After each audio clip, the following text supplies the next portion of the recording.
Cek. Ya, sebelum mulai kelas, gue mau nyampein dulu nih aturannya nih. Ada aturan segala. Ya, pokoknya kalau gue nanya, kalian mau jawab pakai suara, itu sangat dianjurkan. Jadi sunnah muakkad. Lebih apa alangkah baiknya open mic gitu. Karena kalau open chat takutnya nggak kelihatan gitu atau nggak kebaca. Gitu, itu doang aturannya teman-teman. Ya, ya sebenarnya kenapa kuisis itu nggak usah lama-lama? Karena kalau nungguin semuanya kelar itu lama gitu, bisa 40 menit, bisa setengah jam, bisa lebih lah gitu. Makanya sebelum mulai kelas, usahain udah ngerjain soal yang dikirim gitu di classroom. Gitu, teman-teman. Usahain udah ngerjain lah, paling nggak 80%. Udah ngerjain soalnya, biar nanti pas kuisis tinggal sat set aja gitu, adik-adik. Gitu ya. Soalnya udah kelihatan jelas gak? Apa kurang gede? Apa gimana nih? Soalnya.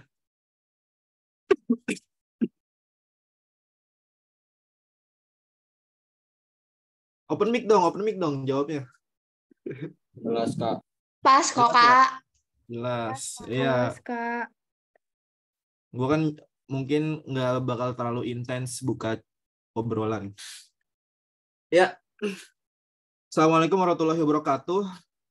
Selamat malam, Waalaikumsalam. teman-teman semua. Waalaikumsalam warahmatullahi wabarakatuh. Waalaikumsalam. Terima kasih. Ya, salam sejahtera untuk kita semua. Om Swastiastu, Namo Buddhaya, salam kebajikan. Ya, hari ini kita ketemu lagi di kelas kognitif gitu. Setelah sekian sebulan ya. Setelah sebulan kalian bersemangat kelas TKA, kalian belajar sosum, kalian belajar saintek. Ya, sekarang bukan dirubah tapi ditambah jadwal skolastiknya gitu. Ya. Begitu juga dengan apa kelas itunya ya, kelas reguler TKA-nya ditambah. Karena di sisi lain kita mau ningkatin TKA kalian, di mana TKA ini masih berhubungan sama ujiannya. Karena kan kita tahu kan, soal yang dikeluarin apa lembaga kita tercinta yaitu BP3 Kemendikbud, ya di mana dia ngeluarin soal matematik, penalaran matematik, di mana dalam pengerjaannya itu terkait dengan materi sosum dan juga TKA Saintek gitu. Makanya TKA-nya tetap ada, skolastiknya dipertambah gitu atau diperbanyak. Terutama bahasa Indonesia sama bahasa Inggris tuh.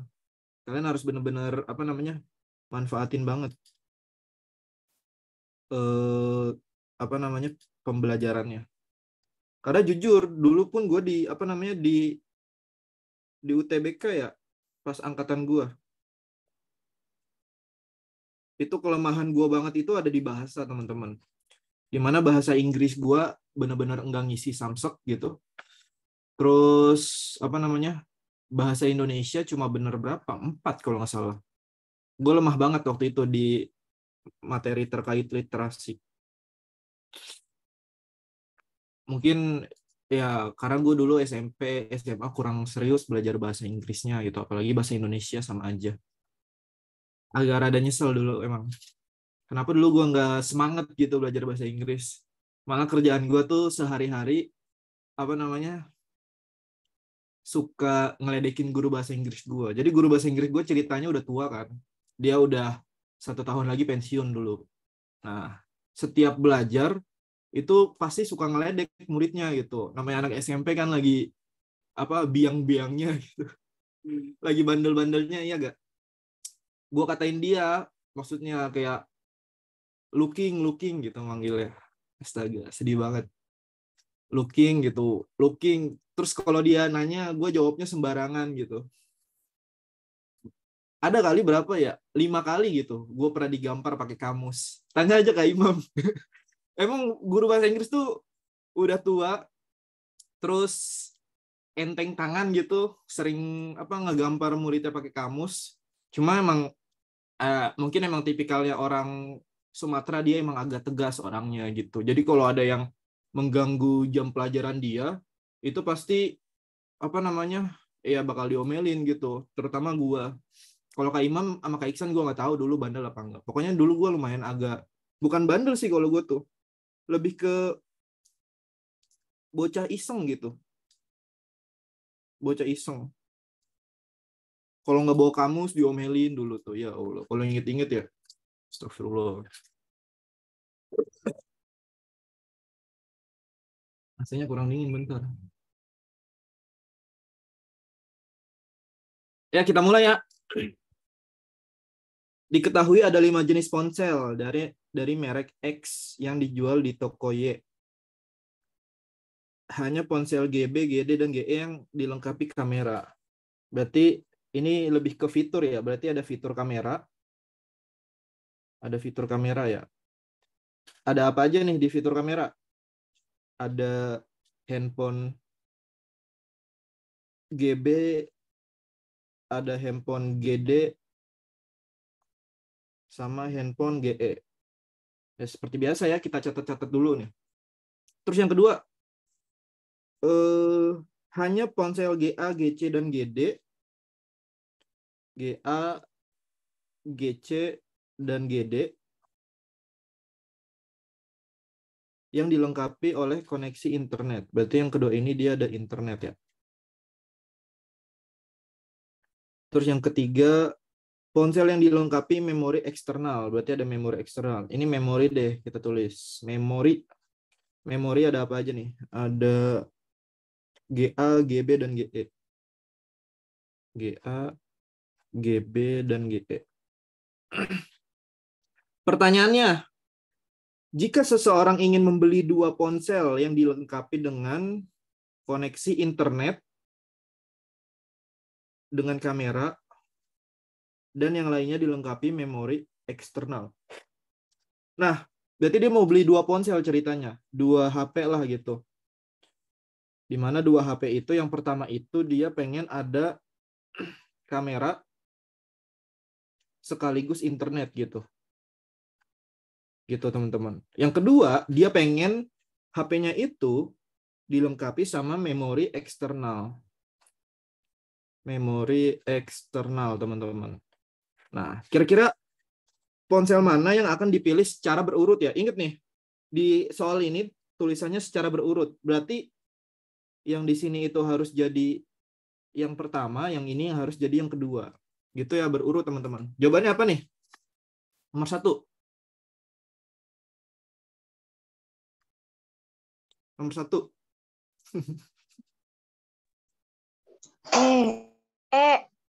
Ya. Ya, kalau kita lihat yang pertama nih, dia kan butuhnya ada kamera dan internet. Nah, kita lihat nih, yang kamera dan sekaligus ada di internet itu adalah GD. Ya, ingat ya teman-teman, GD. Dia ada kameranya sekaligus ada internetnya gitu. Berarti yang pertama itu dia harus ada GD. Nah, yang kedua itu sebenarnya terserah antara GB, GA, sama GE. GA, GB, atau GE, teman-teman. Atau GE. Nah, cuma kan dalam soal ini dia mintanya secara berurut kan. Berarti kita cari opsi yang awalnya itu GD gitu, teman-teman. Iya, apa nih berarti? Iya, jawabannya E. Karena GD-nya harus di depan. GD-nya tuh nggak boleh di belakang.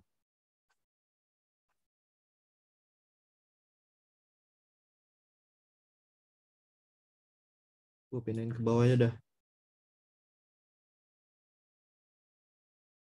Iya, jadi di depannya itu harus ada GD.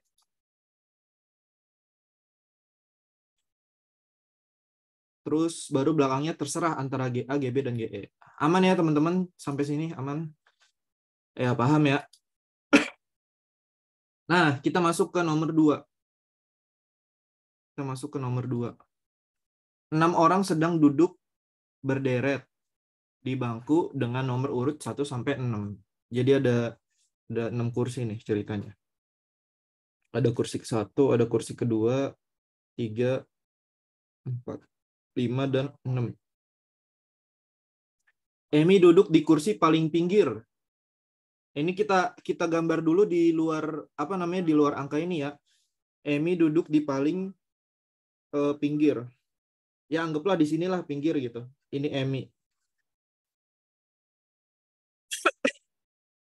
Terus Jordi duduk tepat di antara Tina dan Mirna. Jordi duduk tepat di antara Tina dan Mirna. Jadi kalau ada Jordi, ya dia di kanan kirinya itu Tina, dan di sampingnya lagi itu ada Mirna, gitu teman-teman. Bukan Mira ya, Mirna, Tina, Jordi, dan Mirna. Jadi dia bertiga samping-sampingan. Terus selanjutnya nih, Emi dan Mirna duduk mengapit Shirley. Nah, jadi ya selanjutnya gini, Emi dia duduk mengapit si Shirley gitu. Lanjut.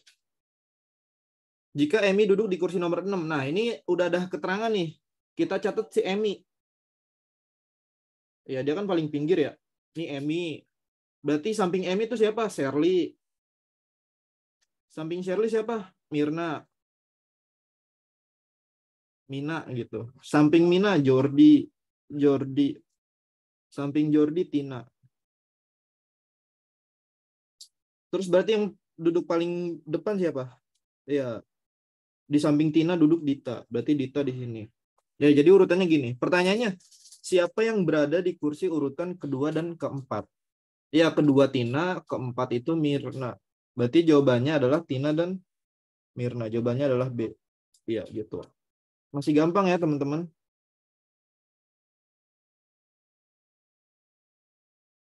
Loh, kok kebalik ya?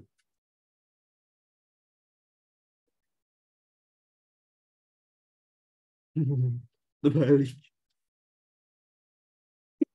Tina dan Mirna. Ya, sampai sini ada yang mau nanya gak?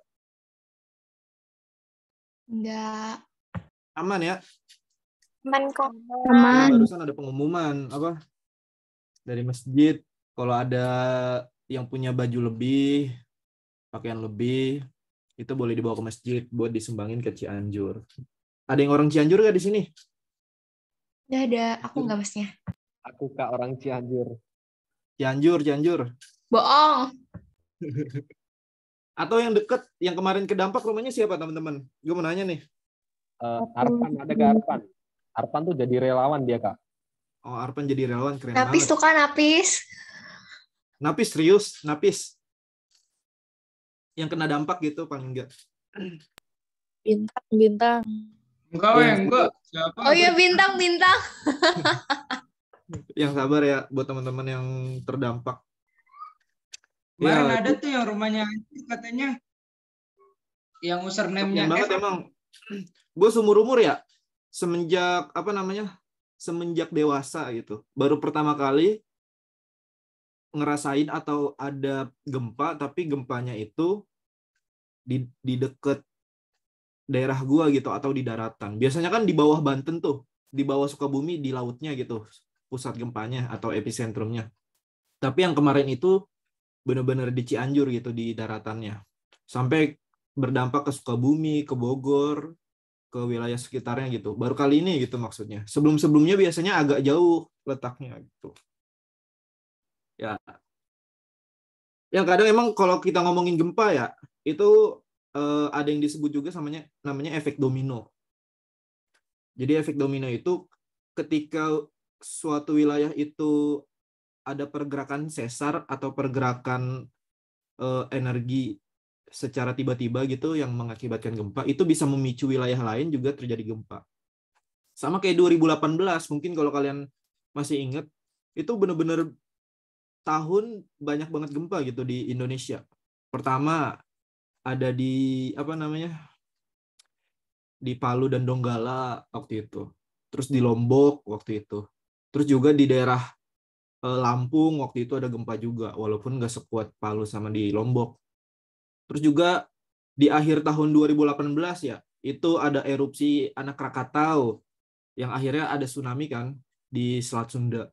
Waktu itu emang lagi banyak-banyaknya gitu di 2018 gempa itu. Iya, serem banget emang waktu itu. Banyak banget bencana. Mungkin ada yang terdampak di sini. Ya, semoga udah pulih sepenuhnya gitu. 2018 emang benar-benar tahun bencana waktu itu. Bukan karena mau kiamat ya. Bukan karena kekurangan orang baik di sana, bukan karena apa-apa, tapi emang karena proses alam gitu yang terjadi.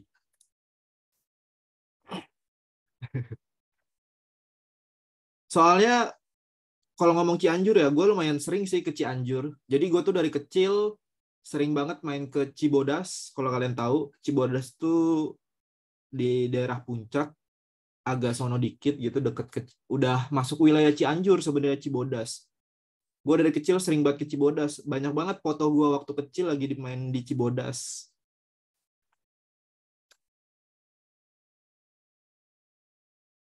Jadi ya, yang namanya bokap gue kan guru. Jadi kalau ada perpisahan perpisahan sama murid yang baru lulus itu sering banget ke Cibodas gitu ceritanya. Lanjut nih. Nomor 3. Sebuah toko menjual boneka dengan harga yang beragam. Harga boneka ayam hanya lebih murah dari salah satu boneka yang tersedia. Jadi kalau misalkan kita bikin urutan ya. 1, 2, 3, 4, 5.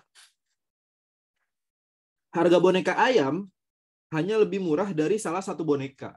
Maksudnya apa nih? Pernyataan ini maksudnya apa nih? Ada yang tahu nggak? Harga boneka ayam hanya lebih murah dari salah satu boneka yang tersedia. Maksudnya apa nih pernyataan ini? Ayam urutan kedua, Kak. Iya, jadi Intinya cuma ayam tuh nggak boleh di urutan pertama. iya betul. Intinya ayam nggak boleh di urutan pertama dan cuma ada satu boneka yang lebih mahal dari dia. Berarti dia otomatis ada di yang kedua. Ini boneka ayam ya. Iya. Sama kayak misalkan gini. Nggak ada yang lebih baik gitu dari Kak Iben gitu. Kecuali Kak Imam. Berarti Kak Imam peringkat 1, gue peringkat 2. Ya gitu, jadi cuma ada satu boneka yang lebih mahal dari dia. Lanjut nih, boneka macan lebih mahal dari beruang, ayam, dan koala. Kira-kira macan ada di mana nih? Boneka macan lebih mahal dari beruang, ayam, dan koala. Atas. Iya, paling atas ya. Kenapa? Iya. Karena di sini dia lebih mahal dari ayam. Dia lebih mahal dari ayam, otomatis dia harus ada di peringkat 1. Boneka macan. Ya. Kalau koala ataupun beruang kemungkinan di sini. Koala atau beruang. Terus lanjut nih. Boneka panda lebih mahal dari beruang, tapi lebih murah dari koala. Boneka panda lebih mahal dari beruang. Berarti panda tuh di sini dia lebih mahal dari beruang, tapi dia lebih murah dari koala. Nah, harga boneka ketiga yang termahal adalah, ya jawabannya adalah koala. Gampang ya, easy ya, easy guys. Jawabannya koala.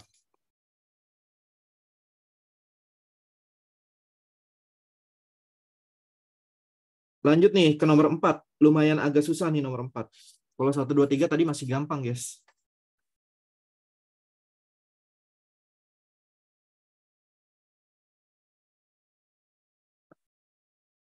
Kumanya salah tanggal. Gue baru baca chat, astaga. 4. Bu guru memberikan kebebasan kepada siswa untuk apa nih? Membuat 4 makalah dari topik yang berbeda. Di bawah ini persyaratannya. Jadi ada berapa topik nih? Ada banyak topiknya nih. Ini gue kuningin deh. Siswa memilih 4 topik. Jadi yang dipilih 4 topik. Antara topik L, M, dan O harus dipilih salah satu. Topik N dan J harus dipilih bersamaan. Topik P harus bersama O. topik Q harus bersama L. Ya, ini kita baca biasa dulu aja ya. Nah, kita langsung lanjut ke soal. Karena tipe-tipe soal kayak gini, dia itu punya permintaan gitu. Jika seorang siswa tidak ingin memilih topik K dan R, ini gue agak kuningin. Jika seorang siswa tidak ingin memilih topik K dan R, maka yang dapat ia kerjakan adalah, nah, ketika dia soalnya nanyain tentang K dan R, maka kita cari keterangan yang berhubungan sama topik K dan R gitu. Misalkan ini, pernyataan nomor 4 nih. Topik P dan K harus bersama O. Nah, berarti apa? Karena dia nggak ngambil topik K, berarti jawabannya nggak mungkin ada P sama O. Gitu, teman-teman. Karena kan topik P, K, dan O itu harus bareng-bareng kan. Maka kalau K tidak dipilih, ingat ya, K tidak dipilih, berarti P juga nggak dipilih. Berarti ini salah nih, gue merahin deh. Nih, karena ini ada P-nya ya, teman-teman. Ini salah. Pink deh tuh, gue warnain pink. Ini juga salah, karena ada P-nya gitu.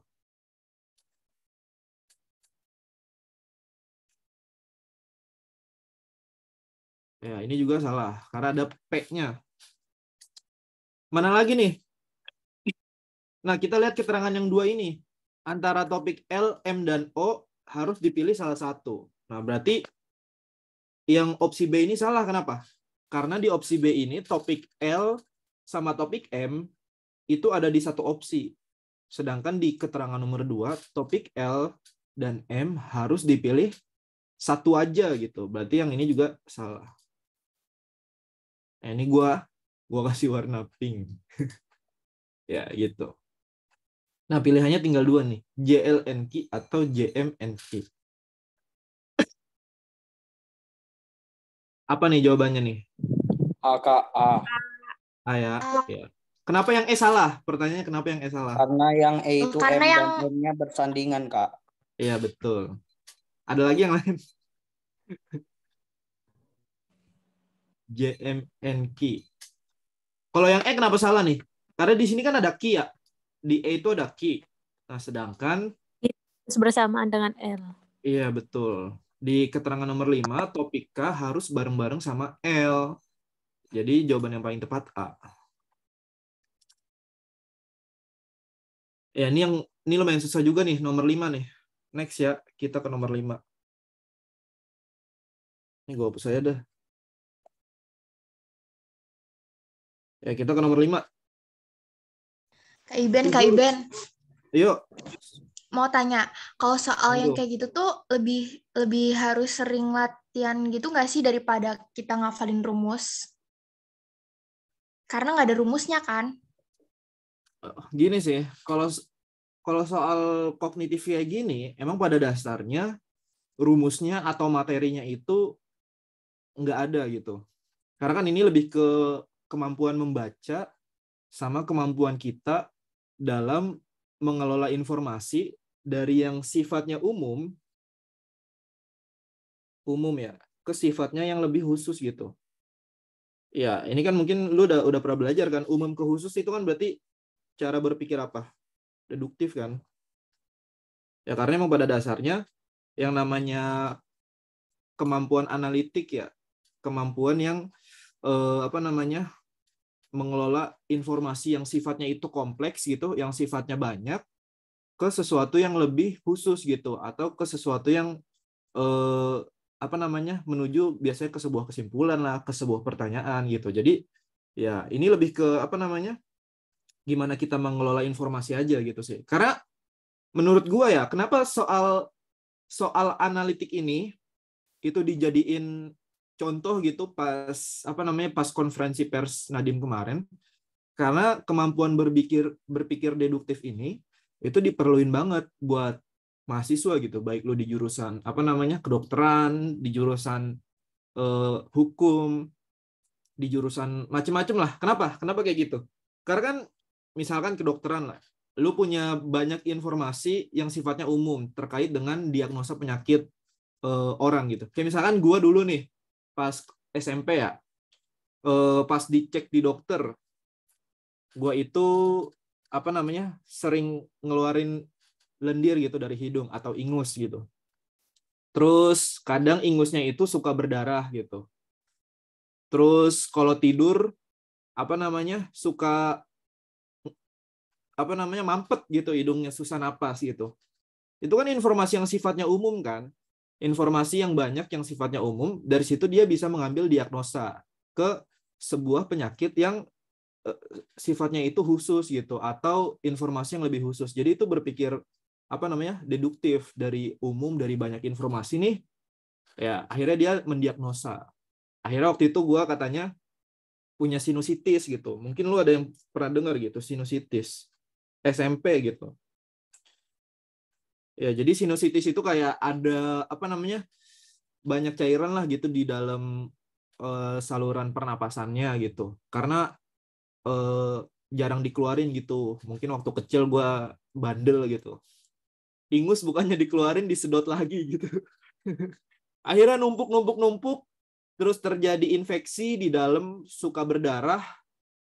Ya, waktu itu dokternya nyaranin suruh operasi kecil aja gitu, disobekin sini hidungnya terus dikeluarin gitu. Tapi disaranin juga bisa pakai pengobatan gitu. Namanya gurah waktu itu. Akhirnya gue digurah waktu itu.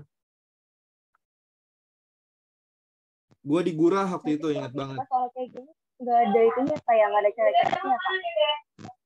Iya, kalau digurah itu cairan kotornya dikeluarin semua dari hidung, dari mulut. Terus biar biar lebih clear gitu saluran hidungnya. Tapi ada pantangan, kayak nggak boleh makan gorengan lah, nggak boleh makan yang macem-macem segala macem. Selama berapa bulan waktu itu gue. Dan alhamdulillah akhirnya sembuh. Walaupun gue nggak tahu nih sembuh total apa enggak, tapi yang gue rasain sekarang lebih enak. Soalnya dulu kalau gue tidur nih ya, katanya gejala sinusitis. Lu kalau miring ke kiri, mampetnya hidung yang sebelah kiri. Ketika lu miring yang ke kanan, mampetnya yang sebelah kanan.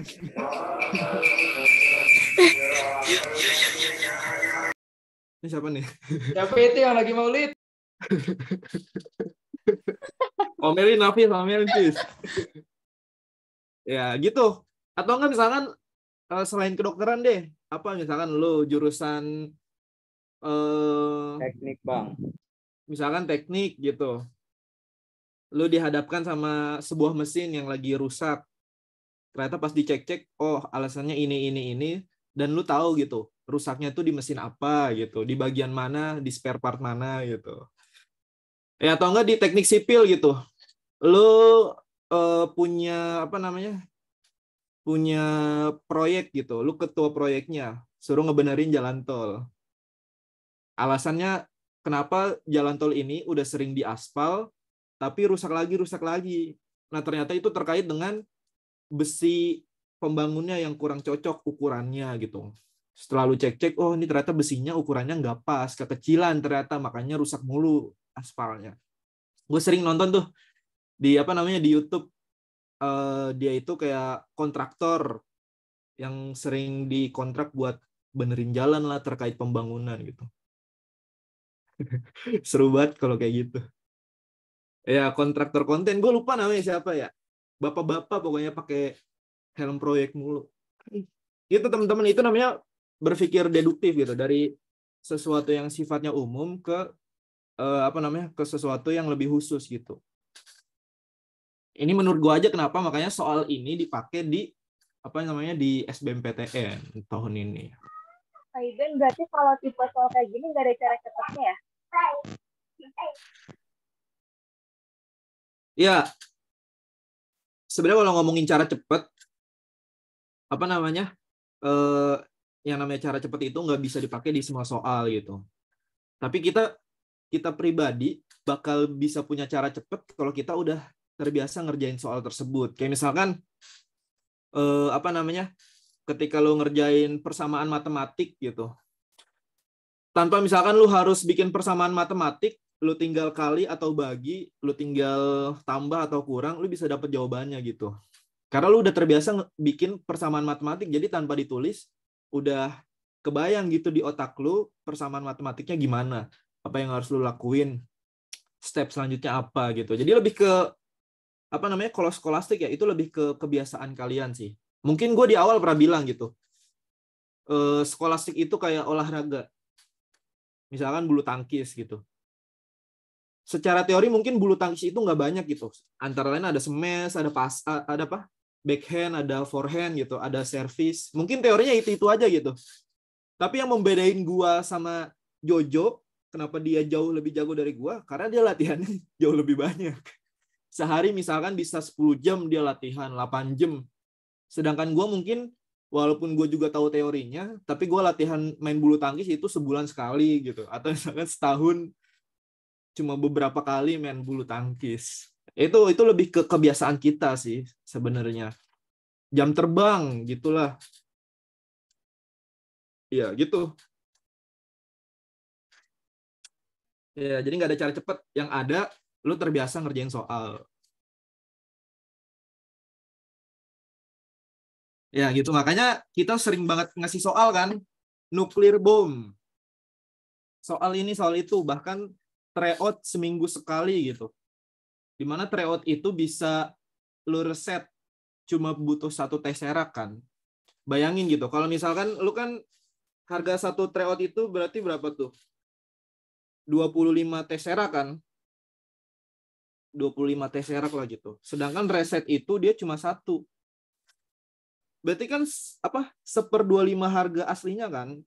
Itu tujuannya biar lu sebenarnya pada latihan soal. Apa yang lu pernah kerjain lagi gitu. Bahkan lu kalau mungkin dengar cerita Kak Imam ya. Dulu Kak Imam tuh kalau ngerjain soal tuh bisa sampai 5 kali, 6 kali soal yang sama gitu. Minta diprintin ulang sama Kak Iksan gitu. Terus kadang soalnya dihapus lagi biar jawabannya nggak kelihatan dan biar dia kerjain lagi kayak gitu. Karena emang dulu tuh kalau ngomongin dulu ya pas angkatan gua ya tryout itu masih mahal banget. Pertama ngeprint mahal, akhirnya motokopi segala macem. Untung Kak Iksan waktu itu punya printan gitu. Ya gitulah, latihan gitu. Gitu teman-teman. Udah, ada yang mau nanya lagi? Enggak, thank you Kak Iben. Gue pernah inget apa, kalau mungkin yang pernah nonton Naruto ya, Naruto tuh pas apa namanya perang ninja selesai, habis perang dia disuruh belajar kan, belajar buat ujian ini ujian itu, sampai dia stres kan, karena kan dia mau jadi Hokage, dia maunya tuh instan gitu, dia mau langsung jadi Hokage, terus diceramahin sama Konohamaru, katanya apa, tidak ada jalan instan menjadi Hokage gitu. Tidak ada jalan instan ya. Makanya kalau orang yang pengen cepet kaya gitu dari judi, dari apa namanya, dari ya hal yang sifatnya itu tebak-tebakan, ya nggak bakal kaya gitu. Ataupun kalau kaya dia juga sementara, teman-teman. Jadi jangan mencari sesuatu yang sifatnya itu instan. Gitu teman-teman. Bang, si Kamaru tidur mulu di kelas sama Naruto, tapi dia tetap jadi orang bang di Konoha bang.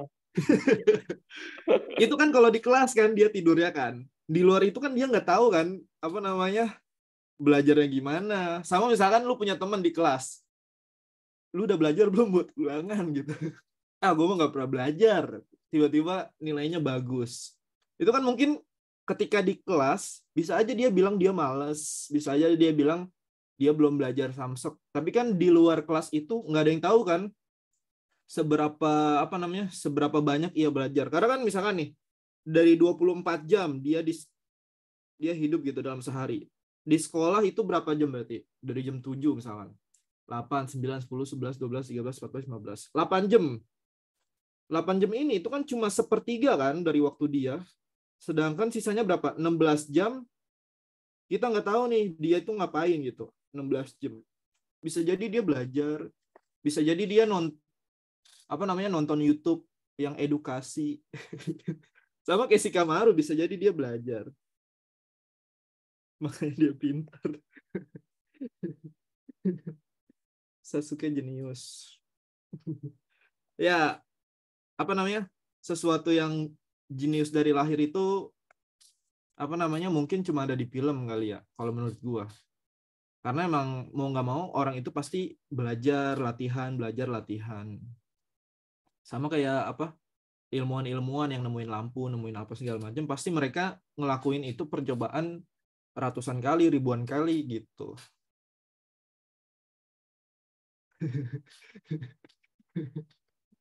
Iya, lanjut ya. Waduh, sampai lupa. Kita harus ngelarin soal nih. Lanjut nih. 7 regu pramuka A, B, C, D, E, F, G akan mengikuti latihan rutin. Regu A, B, dan C mengikuti latihan baris berbaris. Berarti ini ada PBB deh, gue singkatnya PBB, pelatihan baris berbaris. Dia ada siapa aja nih? Ada A, B, dan C. A, B, dan C gitu. Duh, warnanya salah nih. Sorry. Ini yang PBB ya?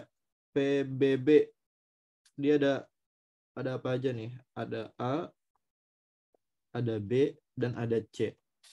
Terus yang kedua, regu D dan E mengikuti tali temali. Ya, anggaplah kita tulis tali. Ada D dan E gitu. D dan E. Apalagi nih? F dan G latihan sandi. Berarti yang ketiga itu sandi. Gitu, teman-teman. Ini lumayan susah juga nih soal nih. Susahnya tuh karena kita butuh waktu buat buat merangkainya gitu. Buat memahami pernyataan-pernyataan 1 sampai 4 itu butuh waktu gitu. Di antara regu terdapat 3 regu putra, B, D, dan G. Nah, ini untuk memudahkan ya. B, D, dan G itu kita ganti warna aja, teman-teman. Yang awalnya biru, kita ganti jadi warna kuning aja deh. Hijau aja deh. Ini B tadi. Ini D, dan ini G. Ya, yang hijau berarti putra, yang biru itu berarti putri gitu, teman-teman. Pelatih menetapkan jadwal latihan sebagai berikut. Regu putra yang akan latihan tali temali akan berlatih setelah G. Ya, kita lihat nih, regu putra yang akan latihan tali temali berlatih setelah G. Jadi ini misalkan kita bikin urutan nih, ini G. Ini G. Berarti regu putra yang akan latihan tali temali setelah G itu siapa? Tali temali kan ada 2 nih, antara D sama E. Ya, yang mana yang putra berarti? Yang D kan? Iya gak? Yang D gak? Regu putra yang akan latihan tali temali akan berlatih setelah G. Berarti si D ini latihan setelah G. Kenapa? Karena dia regu putra dan dia tali temali gitu si D. Makanya dia latihan setelah D. Jadi ini yang awal, bisa dibilang ini yang terakhir gitulah urutannya gitu, teman-teman. Aman ya? Lanjut. Regu putri yang berlatih sandi, tepat sebelum regu putra berlatih sandi. Ngerti gak maksudnya? Regu putri yang mau latihan sandi, itu berarti siapa nih? Iya, yang F ya, regu putri latihan sandi, berarti F gitu. Berlatih tepat sebelum regu putra berlatih sandi. Berarti si F ini sebelum G, berarti di mana? Ya, F itu di atasnya G gitu. Ya, itu jelas ya. Regu putri yang berlatih sandi, yaitu si F, akan berlatih sebelum regu putra yang berlatih sandi. Berarti dia itu sebelum G, si F itu. Jadi urutannya gini. FGD, sementara yang kita tahu itu, teman-teman. Salah satu regu putri yang berlatih baris berbaris ada di urutan terakhir. Kita lihat nih di PBB. Regu putri berarti yang mana? Antara A sama C kan? Berarti A atau C kita taruh di akhir gitu. A atau C lah gitu. Karena belum ketahuan kan A atau C ini dia di mana. Pokoknya salah satunya dia di paling akhir lah gitu, A atau C. Karena dia PBB dan dia perempuan, regu putri. Gitu. Lanjut nih. Sebelum regu F, nih, kita lihat keterangan terakhir. Sebelum regu F ada 2 regu putri yang berlatih secara berturut-turut. Berarti kalau kita lihat nih dari sini nih. 2 regu putri yang belum masuk ke urutan ini siapa nih? 2 regu putri. Yang pertama di sini mungkin E ya. Nih E. E kan belum ketahuan kan? si E ini belum ketahuan nih. Dia regu putri dan dia latihan tali temali, dia belum ada urutan. Berarti kemungkinan ada E di atas ini. Terus ada satu lagi kan, karena kan ada 2 regu putri kan. Sebelum F ada 2 regu putri sebelum F gitu. Ada 2 regu putri sebelum F. Berarti siapa? Kalau nggak A, yaitu C gitu. Kenapa bisa gitu? Karena kan yang di bawah cuma satu kan, cuma satu aja gitu, antara A sama C. Nah, sedangkan yang satu lagi kemungkinan ada di sini. Ini kan putri. Terus ini juga putri. Gitu. Ini juga putri. Terus apa lagi nih? Jika latihan dimulai oleh regu putra, 4 regu pertama yang mungkin latihan adalah, nah, kita mesti lihat dari urutan ini nih, dari urutan ini, yang belum masuk apa regu putra? Cuma satu kan? Siapa? Yaitu B. Ya, jadi mau nggak mau B itu dia urutannya paling atas. Karena dimulai oleh regu putra. Gitu. Pertanyaannya 4 regu pertama yang mungkin latihan adalah, ya, kalau dari opsi ini, dari urutan ini kira-kira jawabannya siapa nih? Siapa? Ada yang mau jawab? Yang A. Oh, berarti ini 7 nih di sini. Iya, jawabannya yang A ya. Karena yang pertama kan yang pasti ada si B. Ya. Terus yang keempat itu harus F. Gitu. Kita cari yang depannya B, belakangnya F. Ya cuma A. Gitu, teman-teman. Ada yang beda gak? Ada yang mau nanya sampai sini?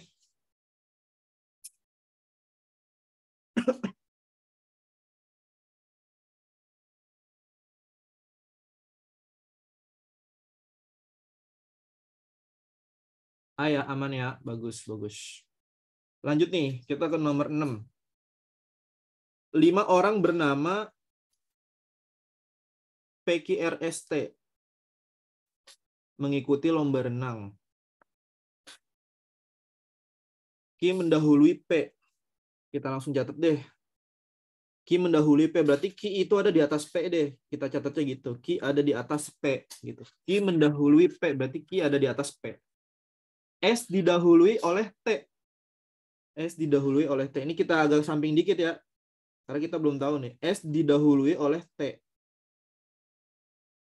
Berarti T itu ada di atas S gitu. S didahului oleh T. Berarti T itu lebih duluan gitu. R berada di depan T. Berarti ada R di atas T itu ada R. P mendahului R. Berarti P ada di sini. Ya, karena P ada di atas R, otomatis si Ki itu ada paling atas gitu.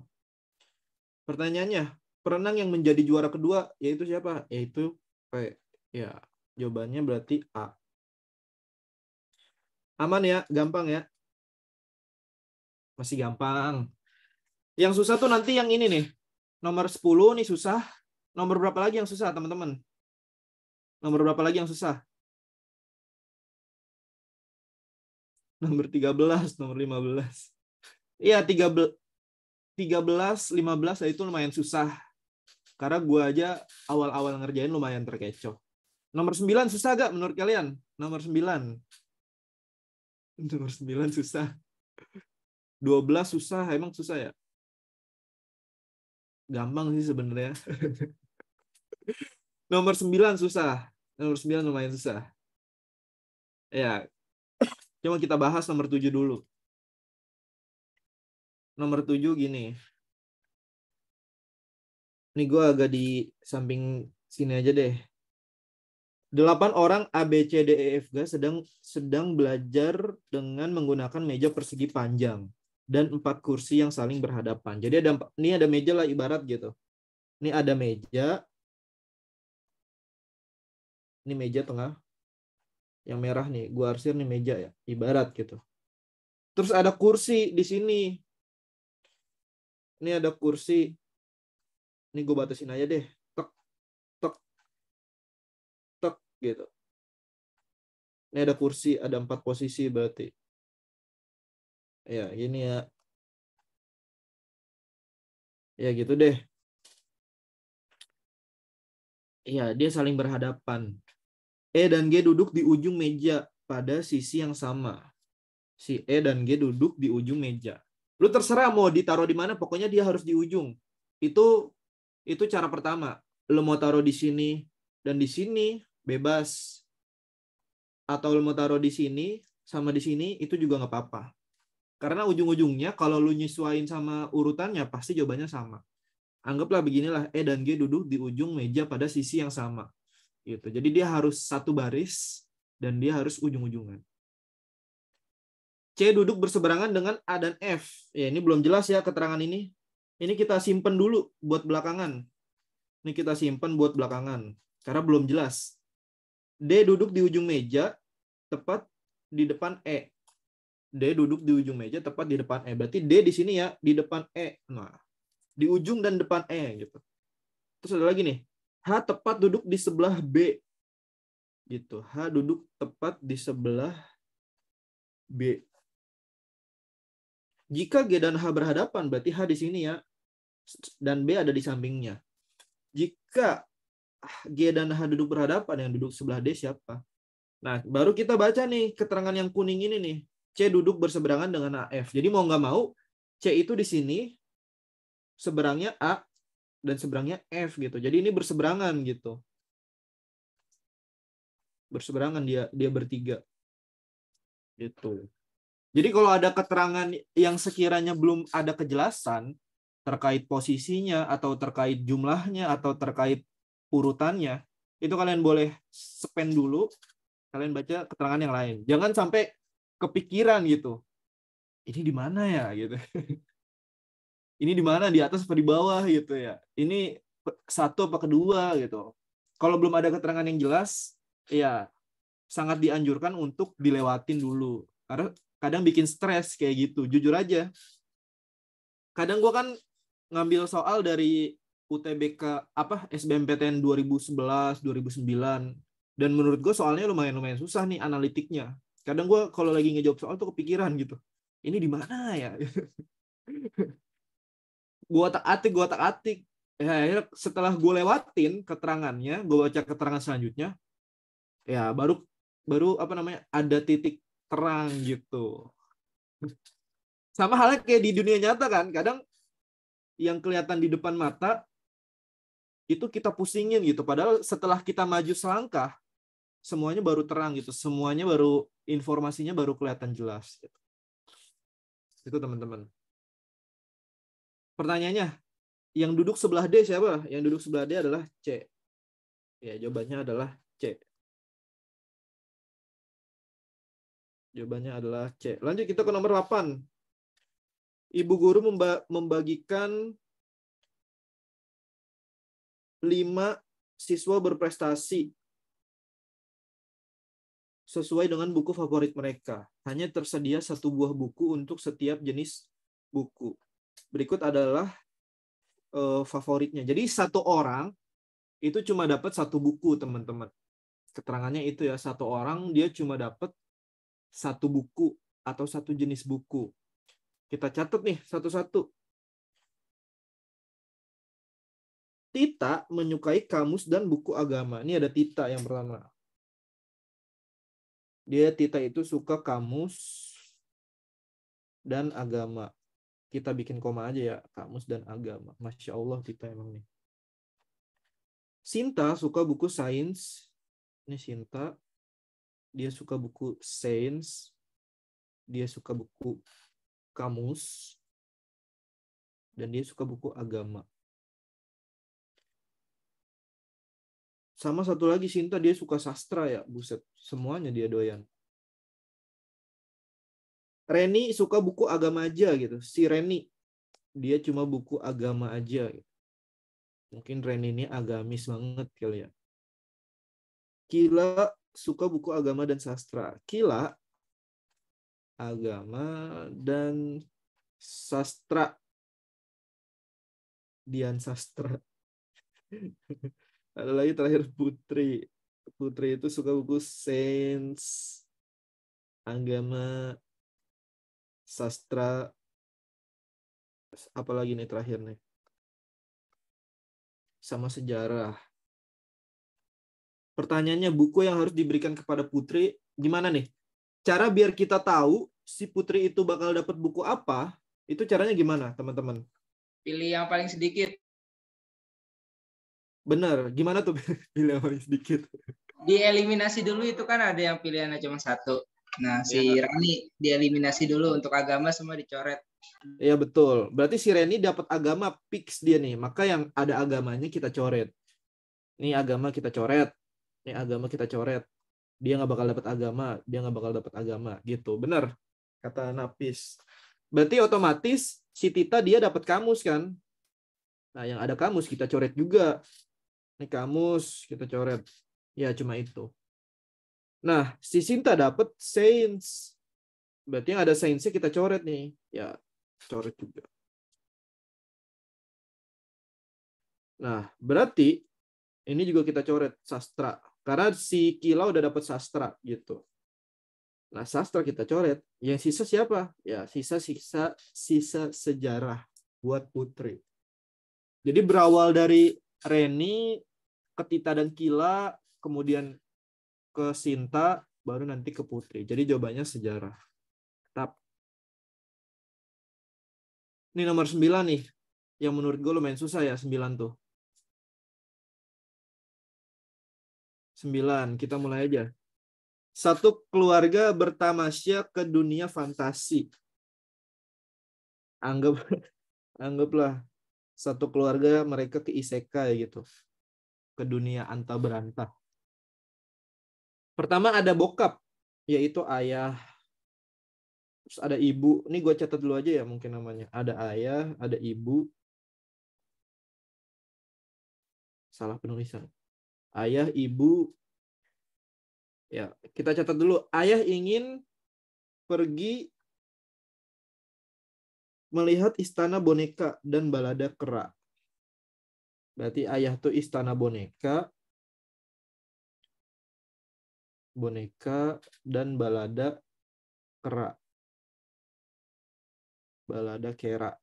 Bacanya kera apa kera nih teman-teman? Gue nggak tahu balada kera apa balada kera.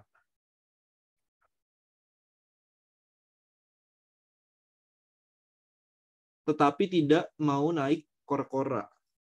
Berarti si bokap ini dia nggak mau naik kora-kora. Ya gitu deh, gue giniin deh. Si ibu ingin melihat balada kera. Berarti dia sama balada kera. Balada kera. Dan naik biang lala. Dia demen biang lala ibunya.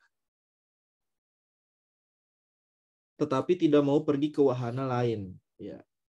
Jadi si ibu cuma mau kedua ya. Dia nggak mau ke wahana lain. Kecuali jika ia ditemani naik biang lala.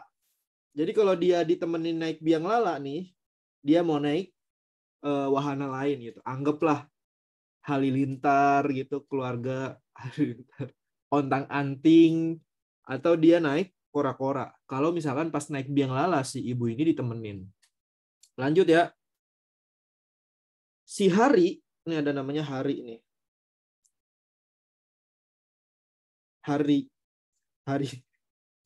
Hari Maguire. Hari mau naik halilintar dan kora-kora. Dia berarti halilintar dan kora-kora. Jujur aja, buat ngerjain soal ini emang butuh waktu yang agak banyak. Dan ya apa namanya, setelah kita bikin urutannya kayak gini, kita juga mesti mikir gitu. Hari mau naik halilintar dan kora-kora, tetapi tidak mau ikut ke istana boneka. Jika ibu tidak ikut.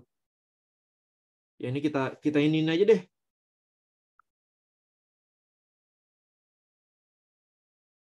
Ya, pokoknya yang hal-hal penting kita tandain hijau di sini. Si bokap dia nggak mau naik kora-kora nih, gue tandain. Si ibu nggak mau naik apa-apa, kecuali kalau misalkan dia ditemenin naik biang lala. Si Sari nih, si anak bontot, mau naik halilintar dan ontang-anting. Jadi dia mau naik halilintar dan ontang-anting. Si Sari mau naik halilintar dan ontang, tapi tidak mau naik biang lala. Kecuali ayah mau naik kora-kora. Gue tandain deh. Ya, gitu. Yang harus berkorban agar keluarga itu mencoba sebanyak mungkin wahana. Gimana nih cara jawabnya nih? Biar semuanya naik banyak wahana gitu. Ribet keluarganya. Iya.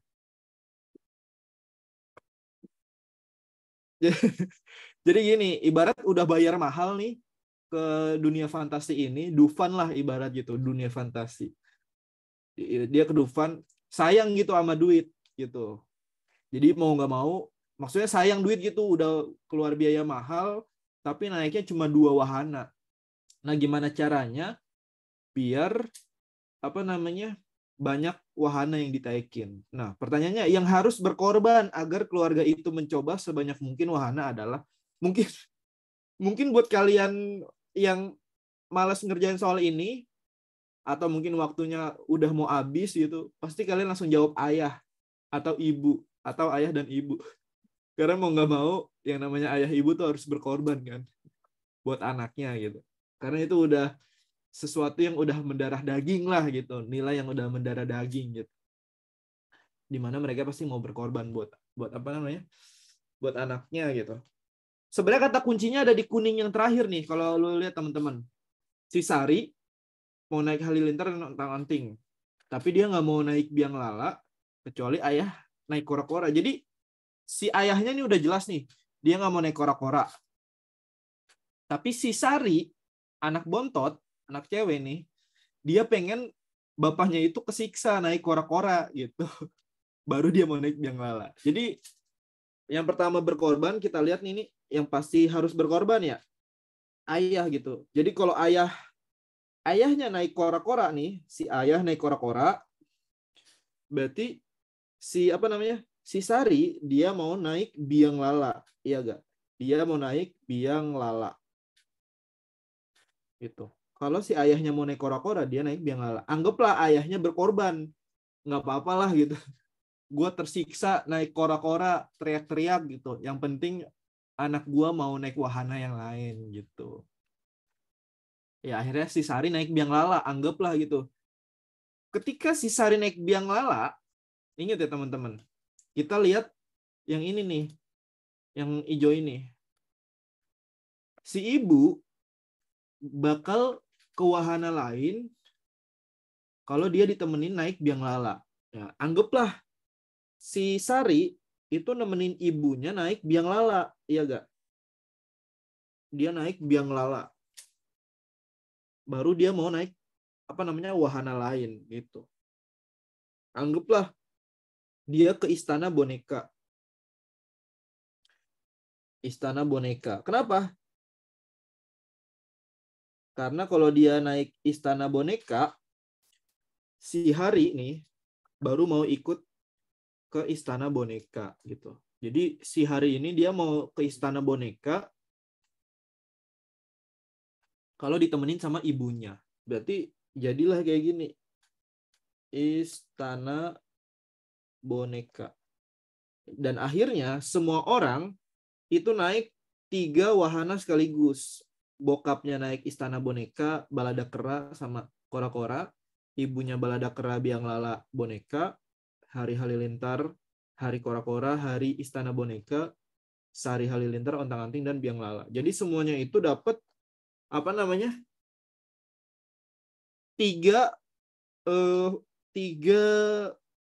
wahana gitu. Kalau misalkan si ayahnya mau berkorban buat naik kora-kora. Jadi jelas ya, dari soal ini jawabannya adalah yang berkorban yaitu si ayah gitu.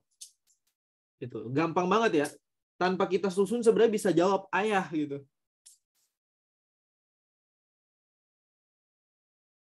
Teman-teman.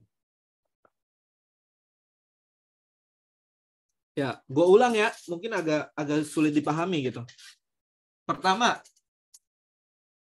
si ayah ingin melihat istana boneka dan balada kera. Ingat, cuma 2 berarti ayah. Di awal ayah itu cuma 2. Tapi dia nggak mau naik kora-kora. Mungkin bokapnya tuh takut jantungan gitu. Yang namanya umur udah tua kan. Dia nggak mau naik kora-kora intinya. Jadi cuma istana boneka sama balada kera. Yang kedua, si ibu ingin melihat balada kera dan naik biang lala. Nah, si ibu ini nggak mau ke tempat yang lain, kecuali pas dia naik biang lala nih, ada yang nemenin, baru dia mau ke tempat yang lain. Gitu. Yang ketiga, si Hari dia maunya naik halilintar dan kora-kora. Tapi dia nggak mau ikut ke istana boneka kalau nggak ditemenin ibu. Jadi si Hari ini ada kemungkinan dia bakal naik istana boneka kalau ditemenin sama si ibu gitu. Nah, si Sari dia mau naik halilintar, ontang-anting. Nah, dan dia sebenarnya mau naik biang lala. Kalau misalkan bokapnya, si ayahnya itu dia mau ngelihat ayahnya kesiksa naik kora-kora gitu. Ingat tuh yang di kuning tuh. Sebenarnya kata kuncinya ada yang di kuning. Jadi si Sari ini mau ngeliat ayahnya naik kora-kora, intinya itulah. Tapi bapaknya kagak pengen sebenarnya. Nah, makanya kalau misalkan si ayahnya mau naik kora-kora, ya kalau misalkan si ayahnya tadi mau naik kora-kora nih, si ayahnya mau naik kora-kora, nih gua highlight banget nih. Otomatis si Sari dia mau naik biang lala. Karena kan dia baru mau naik biang lala kalau udah ngelihat ayahnya naik kora-kora gitu. Nah, ketika si Sari naik biang lala, otomatis dia bisa nemenin ibu naik biang lala, iya gak? Kalau si Sari tadi jadi naik biang lala setelah ngelihat bapaknya kesiksa naik kora-kora, dia baru mau naik biang lala gitu. Dan nemenin ibu naik biang lala. Makanya di sini ada tanda panah tadi tuh. Ya. Nah, ketika si ibu dia mau naik biang lala, maksudnya ketika si ibu ada yang nemenin naik biang lala nih, ketika si ibu ada yang nemenin naik biang lala, maka si ibu bakalan pergi ke wahana yang lainnya gitu. Nah, kemanakah si ibu pergi? Ya, biar semuanya itu kebagian 3 wahana, mau nggak mau si ibu itu nemenin Hari naik istana boneka atau pergi ke istana boneka buat nemenin si Hari. Akhirnya dapatlah semua kebagian 3 masing-masing gitu teman-teman. Ya. Gua di sini yang udah pernah ya. Di pasar malam gue pernah naik biang lala, pernah tuh di pasar malam. Bukan ke Dufan ya, gue dari kecil nggak pernah ke Dufan nih teman-teman, sedih banget. Dari kecil gue nggak pernah ke Dufan. Terus kora-kora gue juga pernah di pasar malam di Bogor di kampung gue. Pernah nyopet gak? Enggak, alhamdulillah. Nyopet ya, nyopet. Mungkin di dunia game pernah kali, di GTA ngambil mobil orang. Di GTA ngambil mobil orang. Nyopet hati anak orang, waduh nggak pernah sih. Baru denger biang lala tuh apa? Ya Allah, Bil. Biang lala itu yang muter-muter. Yang muter-muter kayak roda. Yang kayak gini loh, yang naik turun. Gitu. Gitu loh, Bil. Kincir angin lah gitu. Kincir angin.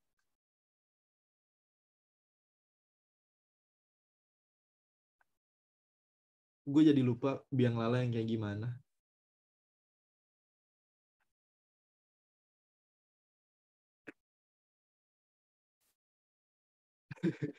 Cuci piring.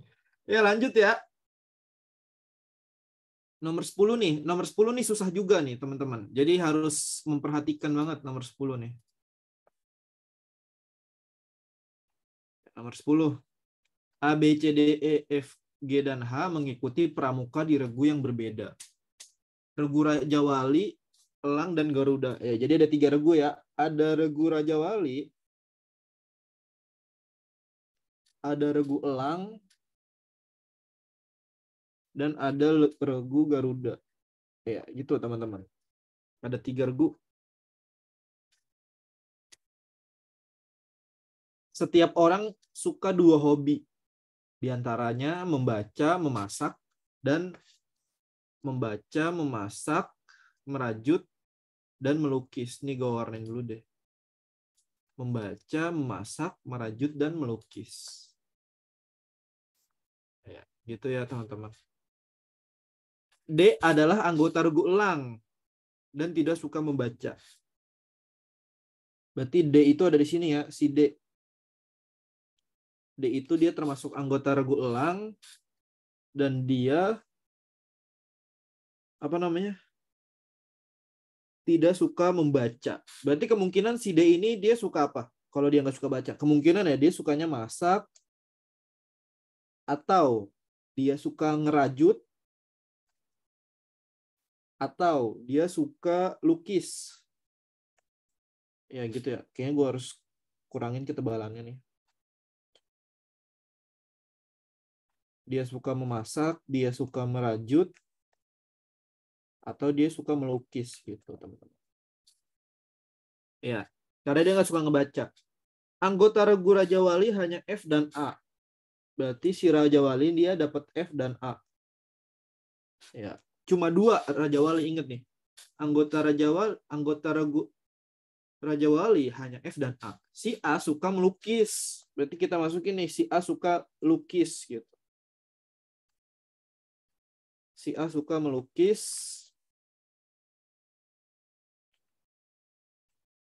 Ini gue kurungin dulu aja deh. Si A suka melukis. E dan H tidak berada di regu yang sama dengan D. Ingat nih. Si E dan H tidak berada di regu yang sama dengan D. Jadi mau nggak mau, E dan H itu ada di regu mana gitu. Kan dia bukan elang kan, berarti dia bukan elang. Nah, sedangkan Raja Wali cuma F dan A. Berarti mau nggak mau, si E dan H dia ada di Garuda. E dan H ada di Garuda. Gitu ya teman-teman. Karena dia bukan grup yang sama-sama kayak elang, dan dia juga bukan di Raja Wali. Karena Raja Wali udah penuh. Ini gue tandain deh. Di Raja Wali dia udah penuh. Udah nggak bisa nambah lah gitu. Jadi mau nggak mau dia ada di regu E, di regu Garuda. Ya ini emang agak rumit teman-teman ya. Santuy aja kita, santuy. E dan H tidak berada di regu yang sama dengan D. Lanjut nih. C suka dan tidak menjadi anggota di regu D. Ini agak aneh ya. Sukanya ini gak usah dianggap ya. C tidak menjadi anggota di regu Garuda. Karena dia bukan di Garuda dan di Raja Wali udah penuh, maka si C itu ada di regu elang gitu teman-teman. C ada di regu elang. Karena dia bukan di Garuda dan Raja Wali udah penuh, jadi dia ada di elang. Si G tidak menjadi anggota di regu elang. Siapa nih? Si G tidak menjadi anggota di regu elang. Nah, kalau dia bukan di regu elang, pasti dia di regu Garuda. Kenapa? Karena Raja Wali udah penuh gitu. G tidak menjadi anggota regu elang dan dia tidak suka merajut. Berarti si G ini kemungkinannya apa si G? Kalau dia nggak suka merajut. Berarti kalau nggak masak, baca, atau ngelukis gitu. Kemungkinannya ya, walaupun cuma 2 ya, ntar kita coret salah satunya nih. Atau enggak ya, kemungkinannya gitu. Anggota regu elang semuanya suka merajut. Berarti si C ini juga suka merajut ya. Suka merajut. Gitu teman-teman. Nah, kalau kita lihat nih, ini kan baru ada berapa regu nih? Ada F, A, D, C, E, H, dan G. Yang belum ada sebenarnya satu, yaitu regu B. Mau nggak mau regu B itu ada di elang. Kenapa? Karena Raja Wali udah penuh, Garuda juga udah penuh, udah ada 3. Gitu. Jadi mau nggak mau si B ini dia ada di elang. Berarti dia suka merajut. Gitu. Karena anggota regu elang semuanya suka merajut. Merajut. Tapi tidak suka melukis. Wah, nih mesti di garis bawah ini. Dia regu elang suka merajut tapi nggak suka melukis. Berarti ini melukisnya kita coret ya. Nah, ini. Nah, berarti kemungkinannya si apa namanya? C dan B itu dia kemungkinan suka masak atau kemungkinan suka baca. Sama suka masak atau baca. Itu tanda atau deh. Gitu. Masak atau membaca. Semua anggota Raja Wali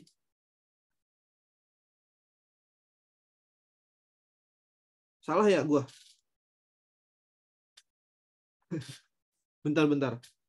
Semua anggota Raja Wali suka merajut. Berarti bukan itu ya? Sorry. Oh bener sih, sama juga. Sama. Berarti si ini suka merajut juga nih, regu Raja Wali. Semua anggota Raja Wali suka merajut. Berarti dia suka ngerajut. Dan si F ini dia suka merajut. Gitu.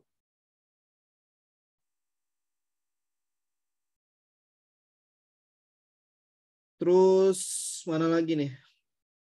Jika diketahui nama anggota regu suka memasak, kombinasi yang benar adalah ya. Sebenarnya nih, ini kan masih banyak yang kosong dan bolong ya. Kayak si F ini dia masih banyak yang bolong, sama kayak yang ini masih bolong, apalagi yang Garuda ini masih banyak yang bolong. Dia sukanya apa belum ketahuan gitu. Tapi kita bisa dapat jawabannya dengan kita menyeleksi opsinya gitu. Jadi nggak usah pusing. Aduh, Garuda belum dapat apa-apa nih gitu.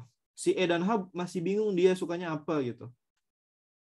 Maka ya udah nggak usah ambil pusing, kita baca opsinya. Misalkan yang ini, opsi A, si F, dia Raja Wali, suka memasak dan suka melukis. Gitu. F Raja Wali suka memasak dan suka melukis. Salah ya, kenapa? Karena yang udah jelas, si F ini dia suka merajut. Sedangkan di opsi A dia nggak ada. Suka merajut tuh nggak ada gitu. Jadi pasti salah opsi A gitu. Karena dia nggak ada merajut. Kita lihat opsi B. Grup A, Raja Wali. Si A masuk Raja Wali, benar nggak? Iya. Dia suka memasak sama merajut. Salah ya. Kenapa? Karena si A, dia suka merajut benar. Tapi dia sukanya melukis, bukan memasak. Jadi salah gitu. Salah besar. Opsi D, opsi C. Si D, dia masuk ke elang, benar. Dia suka memasak, benar. Tapi dia nggak suka melukis. Jadi salahnya di sini melukis. Ini gue merahin aja deh yang nggak suka melukis dia nih. Ini gue merahin, dia nggak suka melukis. Si A, dia nggak suka memasak. Terus tadi di opsi F, ya tidak ada merajut. Jadi nggak jelas gitu. Harusnya ada merajut ya yang opsi A ini. Nah kita baca opsi C. Opsi C suka membaca dan memasak. Salah juga kenapa? Karena opsi C dia itu pasti suka merajut. Sisanya dia suka memasak atau membaca, salah satu aja gitu. Tapi opsi D ini dia dua-duanya. Jadi dia juga salah. Harusnya salah satu aja ya, membaca atau memasak. Satunya lagi itu merajut gitu. Kita lihat opsi B, opsi E. Si B dia masuk ke elang, bener ya? Dia masuk elang, dia suka merajut, bener, dia suka merajut nih di sini juga jelas, dia suka merajut. Nah, dia juga suka memasak atau membaca, salah satunya kan. Ya, jadi jawabannya adalah yang E. Gitu teman-teman. Teman-teman, perjalanan yang panjang walaupun si Garuda ini nggak jelas ya. Si Garuda ini nggak jelas. Maksudnya nggak ketahuan apa-apanya gitu. Tapi ketika kita sama aja kayak gini. Ketika ada data nih, tapi nggak semua data itu kita bakal pakai kan buat apa yang lagi kita kerjain gitu. Misalkan ketika lu ngerjain soal penalaran matematik ya, di tryout yang ke-1. Itu kan dia ada, kalau yang anak sosum mungkin masih ingat kali. Dia ada data kependudukan. Dia ada yang usianya 0 sampai 14, ada yang usianya 15 sampai 64, ada yang usianya lebih dari 65 tahun. Sama dengan gitu. Nah, terus juga ada data laki-laki ada berapa orang, perempuan ada berapa orang. Datanya kayak gitu ya, dari jumlah penduduk. Kalau kalian masih ingat tryout pertama. Terus pertanyaannya apa? Berapa dependensi rasio? Atau angka ketergantungannya tuh berapa gitu. Ini soal geografi. Nah, ketika kita mau jawab soal dependensi rasio, kita kan cuma butuh data ini kan. Data usia.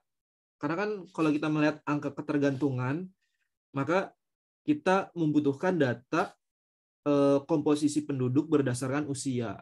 Karena angka ketergantungan itu kan perbandingan antara usia yang non produktif itu dibagi dengan usia yang produktif. Terus dikali 100%. Nah, misalkan kita dapatlah angka ketergantungan 50%. Berarti apa? 50 orang yang tidak produktif itu ditanggung sama 100 orang yang produktif. Itu namanya angka ketergantungan. Maksudnya apa? Ya, semakin tinggi angka ketergantungan, itu berarti orang yang nggak produktif tuh banyak. Kebanyakan bocil lah, kebanyakan orang tua lah. Orang yang usianya 15-64 itu relatif sedikit. Tapi kalau misalkan angka ketergantungannya kecil, itu berarti kan banyak orang yang produktifnya kan justru. Gitu. Itu namanya dependensi rasio. Nah, si laki-laki sama perempuan ini nggak dibutuhin datanya buat dapat dependensi rasio. Nah, sama kayak soal nomor 10 ini. Ketika banyak data nih kayak gini, itu nggak semuanya bakal dipakai kan. Kayak yang Garuda ini dia nggak dipakai gitu. Sama kayak misalkan nanti lu ya misalkan kuliah atau kerja, ya bakal dipilih-pilih datanya, yang mana yang bakal dipakai segala macam. Ya lanjut nomor piro nih, 11. Valir membawa 3 keponakan.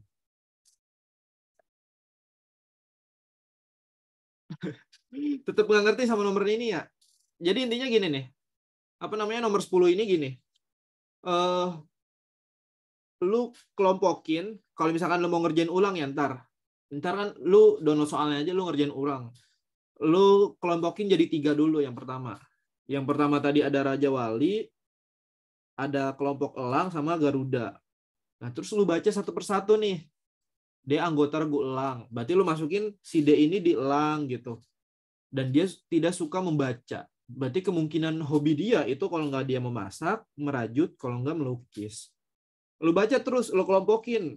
Si F dan A dia masuk ke Raja Wali, si E, H, dan G dia masuk ke Garuda, si B nanti dia masuk ke elang. Pokoknya lu baca semua clue yang ada di soal, terus lu kategoriin dia. Dia masuknya ke Raja Wali, elang, atau Garuda. Terus dari clue itu juga, lu masukin juga hobi dia tuh apa gitu. Yang hobinya merajut berarti si F sama A. Karena di sini keterangannya jelas tadi nih. Semua anggota Raja Wali dia suka merajut gitu. Berarti F dan A pasti suka merajut. Terus lu masukin lagi gitu, misalkan ini. Anggota regu elang semuanya suka merajut. Berarti si elang ini D, C, dan B ini dia suka merajut. Lu masukin juga merajut gitu. Pokoknya dia masuk ke regu mana lu masukin, terus hobinya apa lu masukin. Nah, baru lu bisa jawab soalnya gitu. Kuncinya kayak gitu soal yang ini. Jadi emang harus pelan-pelan. Nah, gue ngerti kenapa misalkan lu kurang bisa paham soal ini. Karena keterangannya panjang, iya gak? Keterangannya panjang tapi nggak dibikin poin-poin kayak soal yang ini. Kayak soal misalkan soal ini kan dibikin poin-poin kan, jadi mungkin bisa lebih gampang dimengerti lah gitu. Gue paham. Kayak soal nomor 5.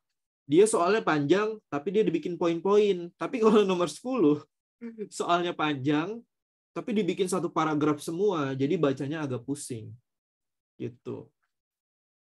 Cuma emang mau nggak mau harus harus dibiasain sih ngerjain soal kayak gini. Tapi emang ada masanya sih, gue yakin sih. Maksudnya gini, ini berlaku di setiap tahun pasti UTBK. Intinya apa? Enggak semua soal itu bisa lu jawab. Kuncinya kayak gitu. Maksudnya yang namanya SNBT itu kan waktunya terbatas kan. Misalkan rata-rata lu ngerjain misalkan ya di tahun-tahun sebelumnya, misalkan soalnya 20 menit, 20 soal. Waktu ngerjainnya berapa? 25 menit. Ini kan berarti rata-rata satu soal itu berapa? Rata-rata waktunya berarti 1,25 kan? Sekitar segini gitu. 1,25 menit per soal. Iya gak? Nggak nyampe 1,5 menit. Pokoknya satu soal 1 menit lah gitu. Sedangkan kalau kita ngomongin kebiasaan kita ya di sekolah. Misalkan lu ujian apa? Ujian MTK. 40 soal. UN gitu. Itu ada waktunya itu 120 menit. Itu berarti apa? Satu soal itu 3 menit lu ngerjain. Ini kan lama banget kan? Jadi kebiasaan kita di SMP, SD, SMA, kita dapat soal dan waktunya lumayan panjang menurut gue gitu. Tapi kalau di SNBT, yang namanya SNBT, UTBK, itu dia sistemnya apa? Seleksi. Ingat nih, seleksi teman-teman. Artinya apa? Ini butuh strategi gitu. Yang namanya seleksi, lu butuh strategi. Gue yakin sih ntar lu pribadi bakalan tahu soal mana yang yang bisa lu jawab dengan sangat baik, dan ada tipe-tipe soal atau subtes yang lu agak sulit buat lu jawabnya. Lu pasti bakal metain lah secara tidak langsung, secara alamiah. Oh nanti gue misalkan SNBT gue mau ngisi biologi duluan gitu. Atau misalkan gue mau ngerjain tipe soal yang kayak begini-gini lah. Soal analitik. Karena gue agak susah, gue belakangin. Gue ngerjain soal MPK dulu lah. Atau soal statistika lah yang menurut gue lebih gampang. Itu wajar, nggak apa-apa. Artinya apa? Nggak semua soal itu bakal kita gapai atau kita maksimalin. Walaupun ada ya beberapa orang yang bisa jawab semuanya dengan benar. Misalkan ekonomi dapat 1000 poin. Tapi kan di sisi lain ketika dia dapat ekonomi 1000 poin, di geografi kemungkinannya dia agak jeblok gitu. Atau di sejarah atau di sosiologi dia agak jeblok gitu. Itu namanya strategi, adik-adik. Gitu. Ya, itu namanya strategi. Jadi intinya apa? Ya jangan maksain lu harus jawab semua soal ketika SNBT nanti. Makanya perlunya mentor, perlunya tutor, itu buat nanya, Kak, gue tuh sebaiknya ngapain gitu ya. Maksudnya gue nggak bisa pelajaran ini nih. Pasti kemungkinan mentor atau tutor bakal nyaranin, ya kalau misalkan lu nggak bisa maksimal di salah satu pelajaran, lu harus maksimalin di pelajaran yang lain. Pasti sarannya kemungkinan kayak gitu. Usahain pelan-pelan adik-adik. Ya gitu. Ya gitu ya. Lanjut nih kita ke soal nomor 11 nih. Kita ngebahas si Valir. Valir membawa 3 keponakan untuk membeli donat kesukaan mereka di toko donat. Menyediakan beberapa varian rasa. Ada coklat, karamel, keju, stroberi, madu, coklat putih, dan kacang. Ya, si Melisa dia suka coklat dan karamel. Sama karamel. Terus siapa lagi nih? Si Akai dia suka apa nih? Akai kacang stroberi.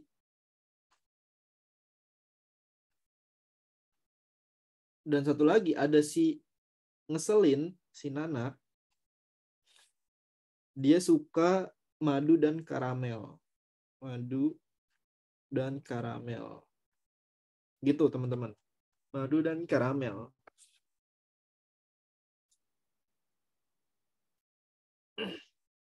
Jenis donat yang tidak dibeli keponakan Valir. Siap yang mana berarti?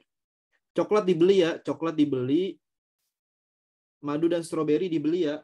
Madu dibeli Nana, stroberi dibeli Akai. Jadi salah. Kacang dan coklat. Salah juga. Kacang itu dibeli Akai, coklat dibeli Melisa. Coklat dan karamel. Coklat dibeli Melisa, karamel dibeli Nana sama Melisa. Keju dan coklat putih. Ya, jawabannya adalah D. Keju dan coklat putih yang kagak dibeli sama keponakan Valir gitu. Paman Valir. Si paman Valir. Ini Starboy apa?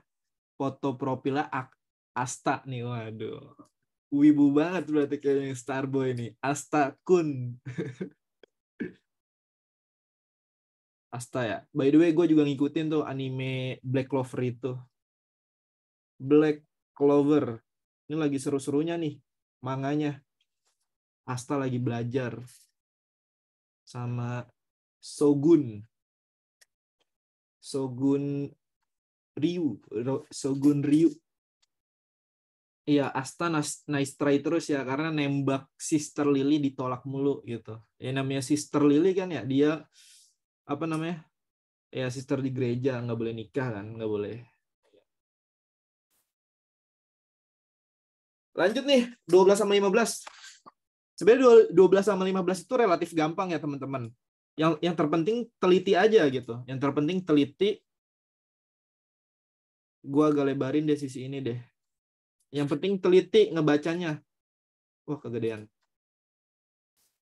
Ya. Kita baca deh. Di sekolah Tina setiap murid harus makan siang di kantin karena sedang batuk pilek. Tina kagak boleh makan gorengan. Ingat nih.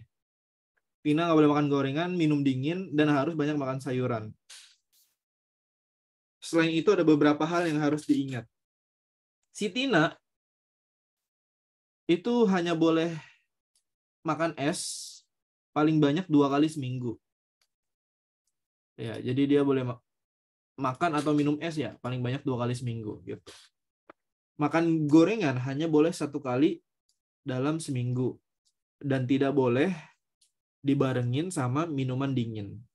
Ia boleh mengambil 4 jenis makanan, di antaranya 1 minuman, jus atau es teh, 1 porsi sayuran. Ingat ya, aturan utamanya gini dalam soal ini. Dia nggak boleh minum es lebih dari 2 kali dalam seminggu. Gitu.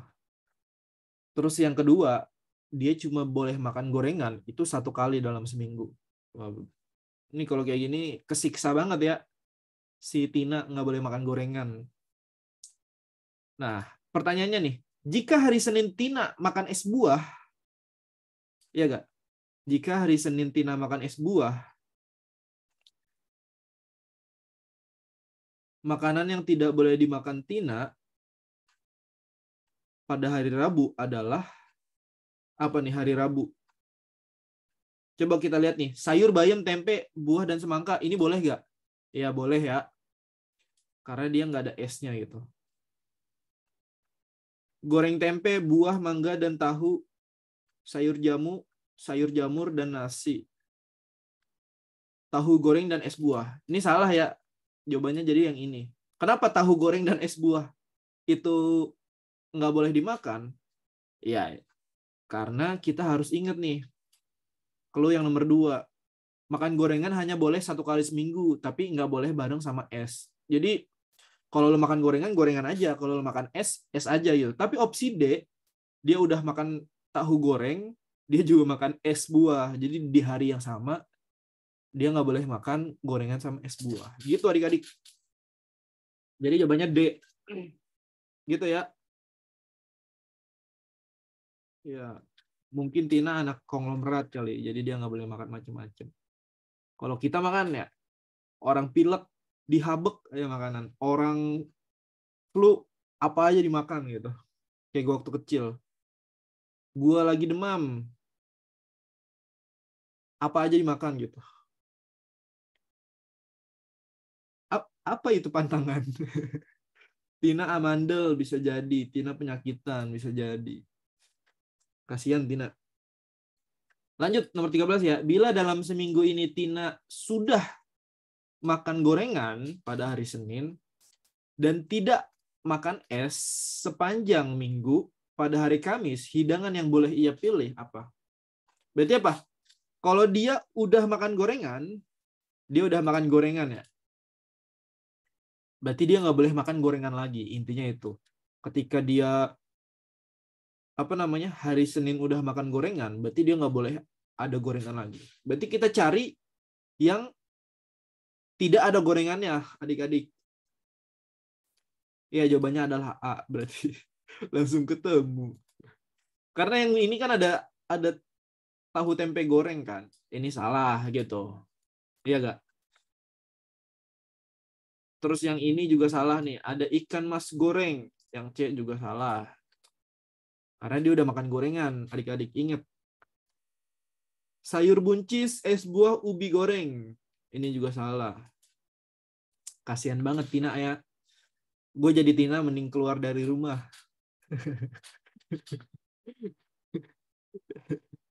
Mending keluar dari rumah. Tinggal sama nenek gitu. Kadang kan kalau nenek itu kadang lebih nggak tegaan gitu dibanding orang tua. Jangan gitulah ke cucu gua gitu.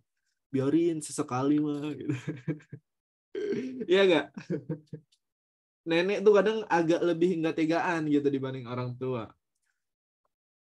Biarinlah cucu gua makan ini gitu. Ya gue jadi inget nenek gua. Ayam goreng, ikan goreng, waduh ini udah gorengan semua, makanya opsi E salah. Jawabannya A ya guys. Berarti tadi gua salah naruh KJ di soal. Lanjut nomor 14.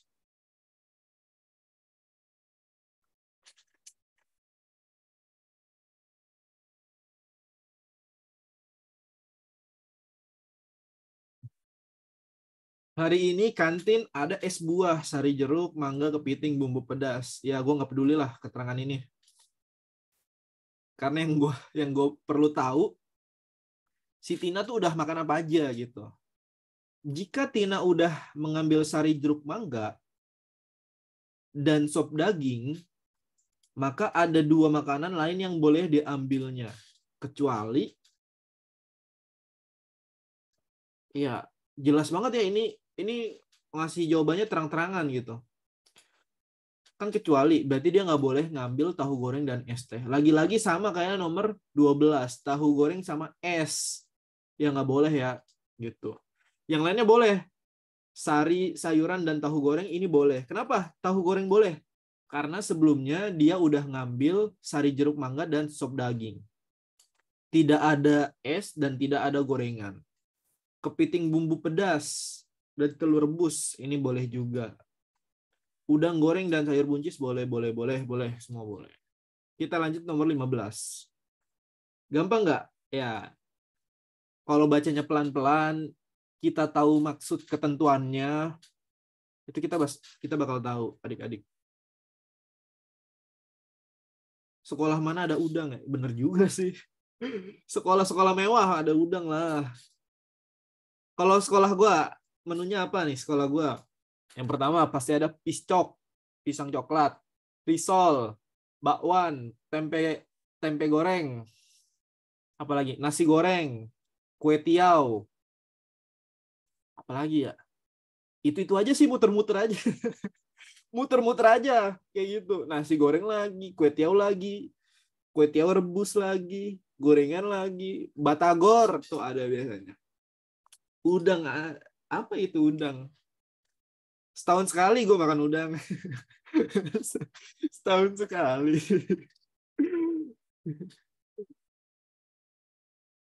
Nasi goreng, bener. Nasi goreng langganan. Barusan gue makan udang. Wah, iri banget gue sama lu, Del. Asadel. Ya, jarang ya ada lauk udang, kecuali mungkin di sekolah-sekolah elit gitu. Tapi kalau di sekolah negeri itu jarang. Karena udang tuh kan mahal, sedangkan uang anak sekolah tuh relatif terbatas. Gitu. Makanya sebenarnya nih ya, kuncinya nih. Makanan terenak di sekolah itu ketika kita lagi jam belajar sebenarnya. Kenapa? Karena ketika kita lagi jam belajar, itu makanan masih benar-benar anget gitu. Karena kan dia masaknya itu sebelum istirahat kan. Sebelum istirahat berarti dia masaknya itu pas kita lagi belajar. Berarti pas kita lagi belajar itu baru benar-benar diangkat banget gitu, masih anget gitu. Sebenarnya makanan paling enak gitu. Jadi kenikmatan tertinggi sekolah salah satunya selain belajar ya, itu ketika kita diem-diem ke kantin, jajan, dan nggak ketahuan guru.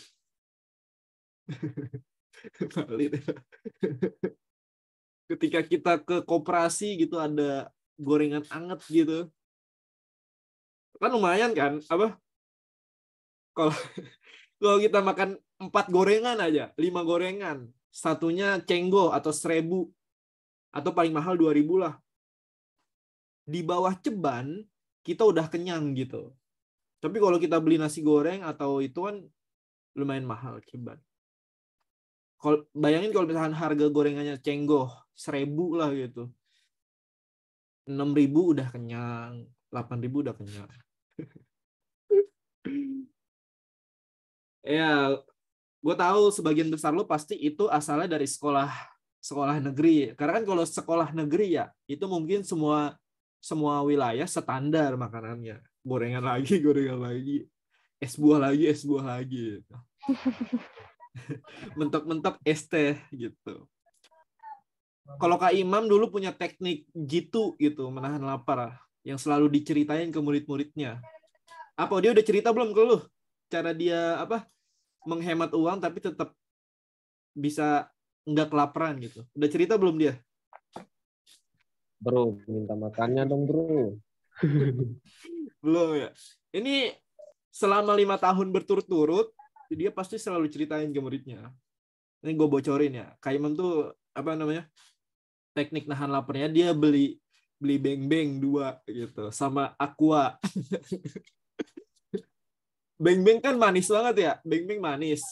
Dan kalau kita makan makanan manis itu relatif lebih cepat kenyang gitu. Aduh. Kenapa nggak bawa bekal? Ya, emaknya kurang bisa masak kalau kata dia. Dia si kayak mamanya dia jarang makan, emaknya masak tapi beli makanan di luar mulu. Kurang enak katanya. Bang, di beng-bengnya Kak Imam ada nomor teleponnya nggak? Kagak tahu. Emang ada ya nomor teleponnya? Beng-beng ya, beng-beng. Kalau gue sih lebih suka piscok gitu, yang masih anget. Kalau kuliah apalagi kuliah beng-beng pagi gitu. Biasanya gue kan nyampe kampus 7:30. Itu beng-beng tuh apa ya beng-beng? Piscok masih anget itu. Piscoknya tuh macem-macem loh, aneh loh. Ada piscok rasa nanas. Jadi bukan piscok lagi tuh namanya, nascok gitu, nanas coklat. Ada piscok isinya ketan. Adi, itu paling gue suka tuh, piscok isinya ketan. Tapi berarti bukan piscok lagi itu namanya. Ketan coklat namanya. Ya, kita ke soal terakhir nih. Di antara 4 paket hidangan di bawah ini, yang sebaiknya Tina pilih bila ia lupa hari apa terakhir makan. Kita cross check dari opsi A. Daging goreng, tahu goreng. Nah, ini udah sangat menyimpang ya. Udah daging goreng, tahu goreng. Dua-duanya gorengan. Amandelek ambuh pas ini. Kita ke opsi B. Tahu pedas, jus melon, es teh, dan sayur rebus. Aman nggak? Iya masih relatif aman lah. Kita jangan coret dulu. Nah, opsi C, sayur bayam, sayur buncis. Ini juga salah ya. Kenapa? Karena di keterangan ini dia ada kejelasan bahwa si Tina itu cuma boleh makan 1 porsi sayuran. Jadi kalau ada 2 sayur kayak gini dia nggak boleh. Gitu. 1 jus buah atau es teh. Ya, ini juga salah ya. Ya gue juga baru ingat nih. Jus melon sama es teh itu nggak boleh barengan. Kenapa? Karena di sini ada keterangan. Dia cuma boleh bawa 1 minuman. Entah dia jus buah atau es teh gitu. Nah, opsi B ini ada dua-duanya. Opsi D, jus jeruk, nasi sayur. Jus jeruk, nasi, sayur bayam, ayam saus cabai. Ya, jadi jawabannya ini. Menurut gue jawabannya ini. Iya nggak sih? Jawabannya D. Ini tahu goreng. Ini udah salah nih. Udah melenceng ini. Tahu goreng ada nasi goreng. Ya, jadi jawabannya D. Benar ya, opsinya D. Tuh. Iya, iya. Tapi sebenarnya nih sekarang tuh apa? Menurut gua ya, apa namanya? Pasar minuman itu udah mulai dikuasai sama satu brand. Udah mulai maksudnya. Ada yang tahu nggak? Pasar minuman bukan haus lagi gitu. Haus malah bikin haus menurut gua. Apa? Ada yang tahu? Coba ngomong yang tahu. Mixu. Weh, Misu. Iya, Ujang Mixu. bener lah. Miso tuh kebangetan ya. Apa? Es krimnya murah. Yang pakai kon aja 8.000 ya, murah banget. Tuh harga minumannya rata-rata di bawah 20.000. Dan enak lagi. Minumannya enak. Bahan-bahannya premium. Buah peach-nya itu benar-benar buah peach, bukan buah-buahan asal gitu. Sirup-sirupnya juga enak gitu. Harganya murah.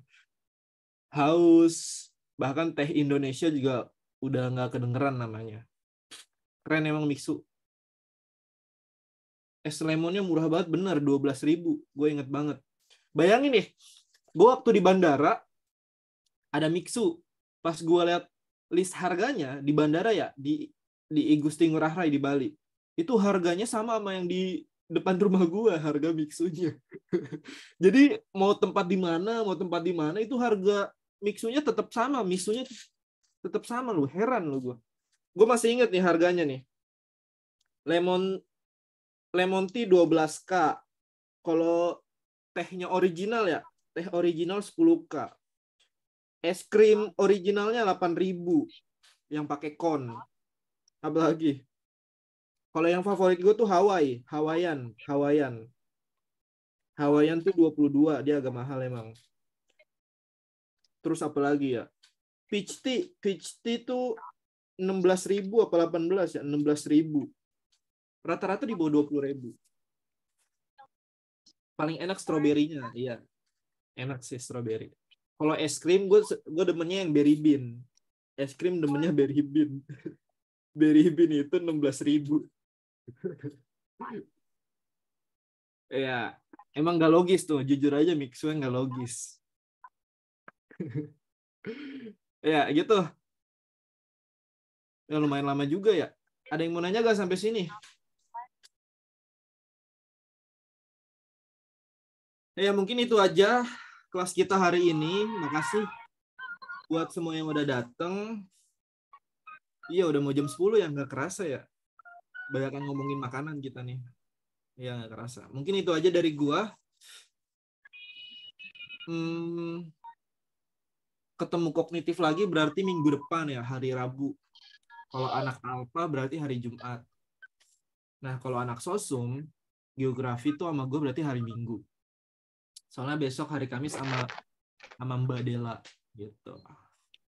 Ya, buat teman-teman, gue sekali lagi minta maaf kalau misalkan ada yang ngechat tapi gue balasnya agak lama gitu atau kependem. Karena kan apalagi yang pagi-pagi tuh, kalau lu ngechat pagi-pagi tuh sering banget kependem, jujur aja. Karena kalau pagi-pagi kan chat suka banyak kan. Tapi kalau lu ngechatnya jam 10 malam, jam 11, jam 12, itu biasanya gue masih melek gitu. Jam-jam gue lagi istirahat kalau gitu. Udah tidur jam segitu. Apalagi yang orang timur ya mungkin udah jam 2 malam. Ada yang jam 1 ya. Ya. Minum Aisyah minum batuk. Iya, bengek ya. Iya. Dulu tuh ya awal-awal COVID ya, inget banget batuk dikit tuh pasti langsung takut gitu. Waduh, COVID jangan. Batuk dikit takut COVID.